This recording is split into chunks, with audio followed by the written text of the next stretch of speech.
ఈరోజు పోర్ట్రానిక్ touts 33 wireless mouse గురించి చెప్తాం. ఇది వచ్చేసి 2.4 GHz రిసీవర్తో ఉన్నది. అంటే దీన్ని వైర్లెస్ మౌస్ కాబట్టి దీని రిసీవర్ కూడా వస్తుంది. దీన్ని మనం కనెక్ట్ చేసే కనెక్టింగ్ పాయింట్లో కనెక్ట్ చేసుకోవాలి.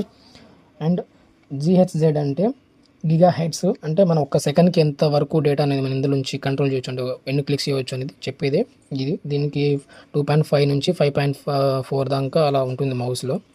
సో ఇది వచ్చి ప్యాటర్న్కి సంబంధించిన మౌస్. ఇక్కడ సింబల్ ఇట్లా ఉంది, వాళ్ళ కంపెనీ బ్రాండ్ సంబంధించి.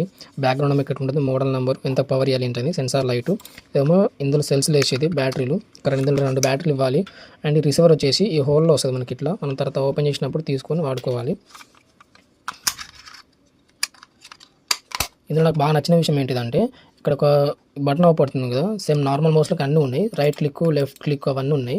సేమ్ ఇట్లా ఉంటుంది కదా, స్క్రోల్ చేసి ఇది కూడా ఉంది. ఇది ఒకటి బటన్ వచ్చి అడ్వాంటేజ్ చెప్పవచ్చు. అంటే మనం ఏదో ఒక టాపిక్, ఒక పేరాగ్రాఫ్ అని చదువుతూ ఉంటే అందులో ఒక లైన్ మనకు అర్థం కాకపోతే ఆ లైన్ మీద క్లిక్ చేసేసి ఇది ఉంది కదా, ఈ బటన్ నొక్కేస్తే ఏదైతే మనకు అర్థం కాని లైన్ ఉంటుందో ఆ లైన్ అనేది నెక్స్ట్ పేజ్లో ఆటోమేటిక్గా ఓపెన్ అయిపోయి లోడ్ అయిపోయి ఉంటుంది.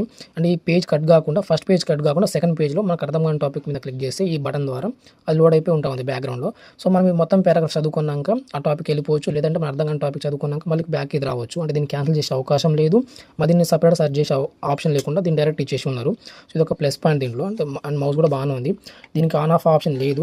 దీన్ని ఎప్పుడైతే మనం కదిలిస్తామో మన కదలికల ద్వారా, అంటే మోషన్ ద్వారానే ఆటోమేటిక్గా కనెక్ట్ అయిపోతూ ఉంటుంది. మనం ఎప్పుడైతే దీన్ని ఇట్లా కొద్దిసేపు వాడుకొని ఇట్లా పక్కన పెట్టేస్తామో, కనెక్టింగ్ ఇచ్చినాక కూడా ఇది అక్కడ సిస్టంలో మనకి ఇండికేటర్ చూపేదు. ఒకసారి మనం చాలాసేపటి తర్వాత ఏమైనా టైప్ చేసి సడన్గా మనం మౌస్ వాడాల్సి వచ్చినప్పుడు దీంట్లో ఒకసారి షేక్ చేస్తే మోషన్ ద్వారా ఆటోమేటిక్ కనెక్ట్ అయిపోతూ ఉంటుంది. అంటే ఆటోమేటిక్ కనెక్టింగ్ అనమాట, బటన్స్ ఏం లేకుండా డైరెక్ట్ ఉంటా ఉంటుంది. అంటే ఇది చిన్న చేతులకు సరిపోవు అనమాట. దీని మినిమం కొంచెం పెద్ద సైజు వాళ్ళు ఉంటారు కదా, చేతులు బారున్న వాళ్ళకైతే కంఫర్ట్గా ఉంటుంది, వాళ్ళ చేతులు తగ్గట్టు. మనకు చిన్న సైజు చేతుల వాళ్ళకి దీన్ని పట్టుకోవాలంటే కొంచెం ఇబ్బంది ఫీల్ అవ్వచ్చు. ఎందుకంటే చేయి మొత్తం దీని మీద వెళ్ళిపోతుంది. ఇట్లా 2 ఫింగర్స్ వెళ్ళిపోయి ఇట్లా చేయి మొత్తం కంట్రోల్ దీనికి వెళ్ళిపోతుంది. అది చిన్న మౌస్ అనుకోండి, ఇట్లా ఉంటుంది కదా సింపుల్గా. హాఫ్ షేన్ మన చేతిలో మనకు ఫ్రీ ఉండి హాఫ్ మాత్రం మౌస్ మీద క్లిక్ చేయొచ్చు.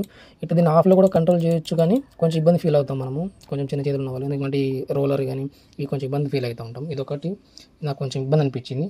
కానీ మొత్తంగా అయితే మౌస్ అది బాగుంది. దీని ప్రైస్ కూడా చాలా కంఫర్టబుల్గా ఉంది. ఇది 250 రూపాయల లోపే వచ్చింది నాకు ఆన్లైన్లో. సో ఈ బ్రాండ్ సంబంధించి కించపరచడానికి, హైలైట్ చేసేదానికైతే కాదు ఈ వీడియో.